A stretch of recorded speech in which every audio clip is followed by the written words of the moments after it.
mechanical red-eyed aliens, UFOs, and the lady. This is the true story of Chris Bledsoe. Chris Bledsoe was standing with a friend and a group of observers in his backyard, and they were all standing around this hollowed-out, charred tree. And in his hand, Chris was holding a spirit box. I'll tell you what that is in a second. But the purpose of this gathering was to have a seance for Chris's friend's son who had recently passed unexpectedly. And they were hoping to speak to his son through this spirit box. And pretty soon, they heard the name Brian come out of the spirit box. And this was interesting because Chris's friend's son's name was, you guessed it, Brian. But then the spirit box said some things that nobody was expecting. But what's a spirit box? Really quickly, it's this device that a lot of ghost hunters use. And essentially, it sort of filters through, or it plays all sorts of radio frequencies. And then every once in a while, it'll actually get a radio station saying something. And so randomly, it'll spew out something from a radio station. And the theory is that the spirits can kind of manipulate it so they can use the spirit box to talk to us. A lot of skeptics think that spirit boxes are nonsense, but I'm going to let you decide after listening to this. The next thing they hear on the spirit box is Pope. Danger. Head that. Danger. Pope. Warren Pope. So they then say, where? And that's when the spirit box says Philadelphia. Which was interesting because it so happened that the Pope was going to be traveling to Philadelphia that weekend. And what happens next has me believing in spirit boxes. Welcome to the Woo There It Is podcast. I attend this online meeting of people who have experienced the paranormal. And a couple of months ago, one of the gentlemen who goes to this group, his name is Larry Burke, had an interesting experience to share. So he has a friend who had driven into town to see a local specialist.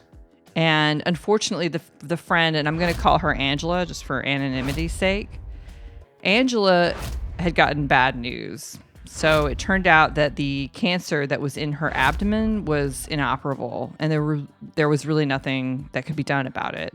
But Larry, being a paranormal experiencer, knows a thing or two about alternative healing. And so he decided to give his friend Chris Bledsoe a call. And so pretty soon, and Chris Bledsoe was cool with it. So pretty soon, Larry and his wife, Chris and his wife, Yvonne, and Angela and her husband were all sitting outside at Chris's backyard, just looking up at the stars. After a while, Larry could see these orbs of light in the sky. And Chris happens to have a device which tells him whether or not satellites are going to be up in the sky near his house. And nothing was supposed to be up in the sky at this point in time. So they're all looking at these orbs. But meanwhile, Angela's husband had an infrared sensor. And he was kind of pointing it around to see if he saw anything interesting. And he points it at Angela's abdomen while they're all looking up at these orbs. And he notices that it's lit up like a Christmas tree. But it hadn't been before. So this is new. So what ended up happening to Angela? And why did Larry think to bring Angela to Chris Bledsoe? More on that later. But here's what happened later on that evening. Larry and his wife were driving back from Chris's house, and it was about a 2-hour drive. And at some point on the drive, they realized that they were on their way to the wrong town. And that meant that they had missed an exit, a very obvious exit. And I know this road, so it was obvious, and they had somehow missed it. And when they got home, they realized that even accounting for the detour, they had about 30 minutes of missing time. And if you listen to the last episode, you know that missing time could be alien abduction.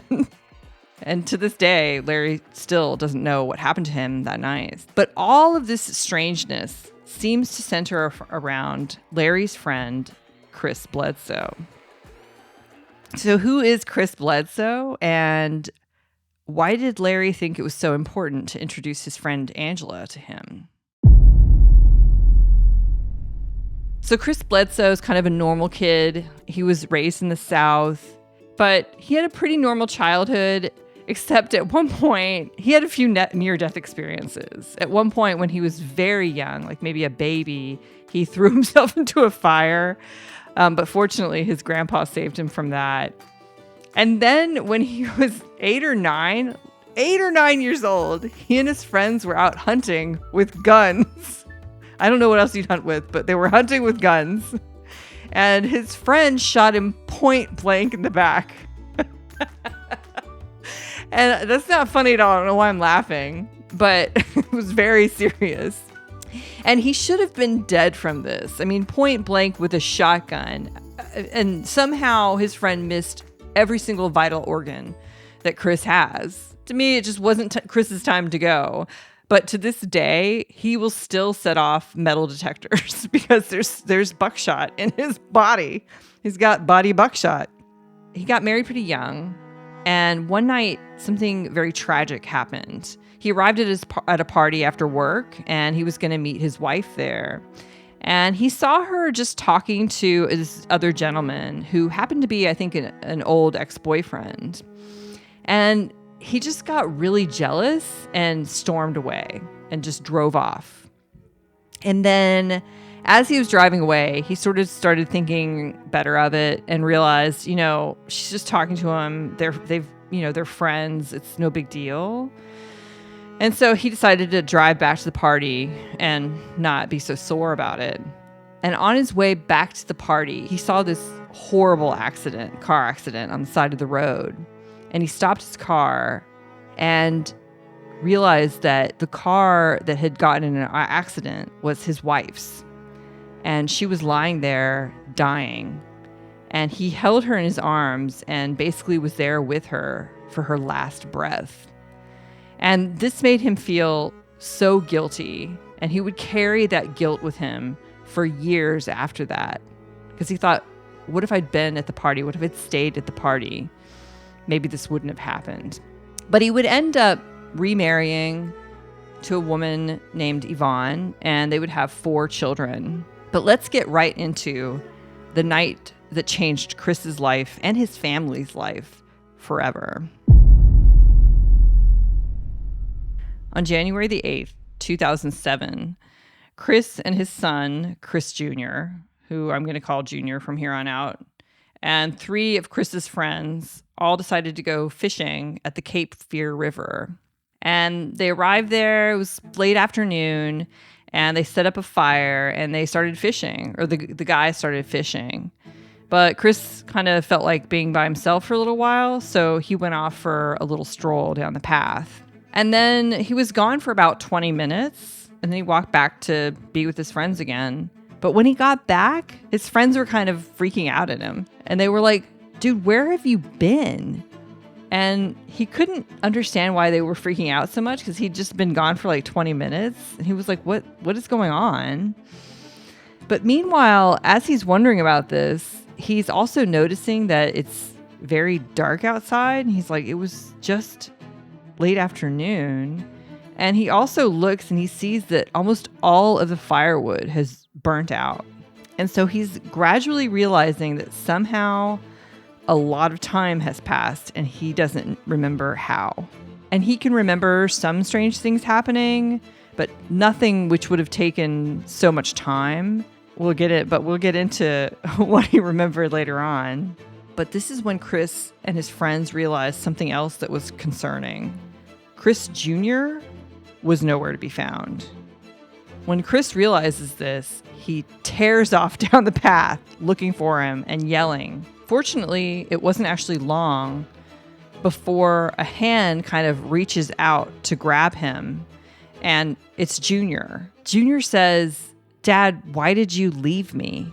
Where did you go?" There were these creatures. I was paralyzed. I couldn't move. So now we find out what happened to Chris Jr. So after about 2 hours had gone by and Chris Sr. was nowhere to be found, Jr. went looking for him. And as he was walking down the exact same path that Chris Sr. had just been down, he sees these 2 red orbs. He said they were about the size of bowling balls, and they just kind of drifted across the horizon. And he's freaked out by this, and so he immediately runs back to tell the other guys. He's like, dude, I saw something crazy. But they don't believe him. Welcome to the club. And so he just goes back and starts looking for his dad again. But this time, the 2 red orbs show up again, and they start traveling towards him. And he freaks out, and he hides in the bushes. And he said that somehow these 2 red orbs, and I have a feeling when I read the account that his memories and his understanding of what happened aren't 100% clear. It's almost like a dream. And this is very common for alien abductees or for people who've had these unusual encounters. The aliens somehow seem to be able to put screen memories on so that you don't remember exactly how everything happened. But his memory is that these 2 red orbs start going towards him. And he's hiding in the bushes, and they turn into aliens, essentially. These sort of clear, translucent looking aliens with mechanical red eyes. Mechanical? And he said they started playing around like children, but he also said that one of them was just watching him the whole time. And so he was just lying there, and then he realizes he can't even move. Even if he wanted to, he's totally paralyzed. And it wasn't until Chris Sr. would walk by him on the path that he was finally able to move and grab his dad. So what really happened to him? And I have to say, what actually happened to him that night is still a bit of a mystery. Chris and Junior go back to meet their friends at the campfire. And because Junior's so freaked out, everybody kind of starts to feel a little uneasy. And that's when one of them points at the sky and he's like, look. And they see this huge orb in the sky. And they see it just sort of almost like shatter, like a salt shaker, and just release all of these other orbs that just go flying around and start flying towards them. And they think in their minds, they now know that the world is being taken over by aliens. This is Independence Day, and they just want to get back to their families and essentially say goodbye before everybody gets killed by aliens. That's what they're thinking. And so they leave all their stuff there. And Chris, unfortunately, Chris is the driver. You'll find out why this is unfortunate in a second. And Chris drives them away. As he's driving them home, there are orbs following them. They can see them in the rearview mirror. There are orbs like all around. And so they want Chris to floor it as fast as possible. And Chris drives by the site where his former wife, had been killed in a car accident many years before. And as he's driving by this, he feels this feeling of peace and calm. And he slows the car down to almost nothing while he has this whole spiritual moment.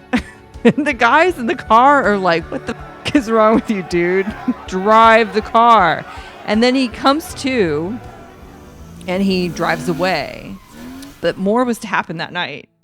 So he drove everybody home, and then he and Chris Jr. drove to their house. And they get inside and they're freaking out a little bit. And that's when he hears the dogs outside in the kennel going crazy, barking. And in the book, he writes, I thought that the dogs might be barking at robbers.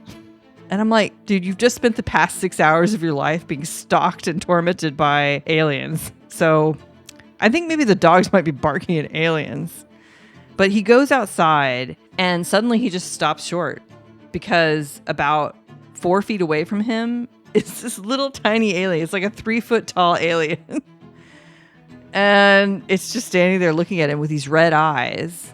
And Chris says, all right. And he says it telepathically, just in his head. He says, all right, you got me. And that's when he hears telepathically the aliens say to him, no, you don't understand. We're here to help you. Okay, maybe that's true. But the alien itself was glowing the color of the moon. And I do want to just mention really quickly that it had a upward pointing triangle on its chest. It was like this translucent triangle. I don't know why, but it's a detail that, I don't know, might be interesting or might be relevant in your paranormal studies. But as he's having this telepathic communication with this tiny childlike alien, his dog Rosie runs up and she runs right through where the alien is and it disappears. So then he goes back to the house and he lights a cigarette, which I don't smoke, but I think I would too. And that's when he's looking outside and he sees a much larger being. And this is just outside his house. And this time he's scared by it. And I don't know why he seems to think that he's safe anywhere, but he decides, he gets Junior, and the two of them decide to drive away, and they drive to the middle of this field where they can see all around, but then they just pass out from exhaustion in their car. And nothing else happens that night. A couple of days later, something else happens which changes Chris as a person forever. So once again, the dogs are barking outside, and he decides to go out and check and see if it's robbers. But it was never, ever going to be robbers. But I think we all know it wasn't robbers. And once again, he sees this giant orb or UFO in the sky. But he said that he kind of felt like he couldn't walk towards it or something. And so, or get close to it. And so he just decided to walk back towards the house. He's like, all right, well, peace. And he walks back towards the house. But as he's walking back towards the house, there are two aliens standing in his way. And once again, they've got these red eyes and the upward pointing triangle on their chests. And I'm going to quote exactly what he says about that particular encounter. He says, as we stood there looking at each other, an overpowering emotional understanding crashed over me. They communicated to me this obliterating epiphany, the singular ultimate importance of all living beings. It was a thought and a philosophy as much as it was a sweeping emotion.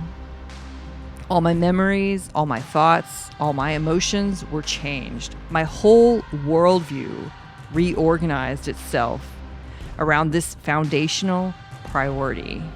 And he says more about it, but essentially he's just struck with this profound love for all living creatures. And earlier, when he heard the dogs barking outside, he'd picked up his rifle to go check outside. And so he's still holding his rifle after having this spiritual epiphany. And he just feels disgusted by it. He just can't even believe that he would even consider shooting anything with this rifle. And after that, he becomes a total vegan or a vegetarian. I'm not sure which. But he becomes some sort of version of a pussy. And so after all this happens, Chris and Junior, they start telling people. And at first, I'm sure they all thought, he and his friends, they all thought that everybody was seeing this. And so they were telling people about it and probably expecting some people to reciprocate, but nobody reciprocates. Nobody saw anything. But not only that, they think he made it up. And he starts to become the town laughingstock in a really bad, there's no good way to be the laughingstock, but it's just a very unpleasant situation. And this is where he grew up. These are his people. These are his friends. And they all kind of turn on him. And here's a little sidebar about Chris Jr. I'm not going to go too much into his story. One part of the whole thing that doesn't sit well with me and doesn't make 100% sense is that Jr. was deeply traumatized by what had happened to him that night. And I suspect that a lot more happened to him that maybe he can't even remember. And on a weekly basis, Chris says that Junior would wake up in the middle of the night screaming with nightmares about what had happened to him. So the aliens can say we're here to help all day long, but I don't know that I believe it. I'm starting to think, I think you lie. I hear the words you say, but then I see the things you do. But I had a theory about this because Chris Sr., his experiences all seem to be overwhelmingly positive. And so I wondered what if Junior that night was abducted by negative entities, and that was always going to happen. Some sort of negative entity was going to fuck with that kid.